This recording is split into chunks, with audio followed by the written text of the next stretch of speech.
With diggers out in force to clear the 140 centimetres of snow that fell on the city of Buffalo, returning to normal seems a distant prospect. Buffalo Police Department has recovered 28 persons who passed away during the storm from storm-related conditions.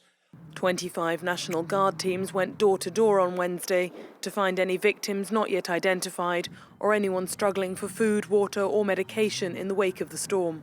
State and military police are still enforcing a driving ban within the city, and the blizzard froze supply chains across the country.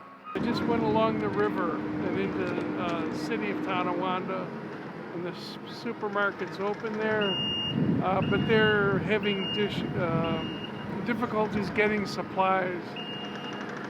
There's some bread, they're out of milk, out of eggs. Buffalo International Airport reopened on Wednesday after planes cowered on runways for 5 days amid unprecedented conditions.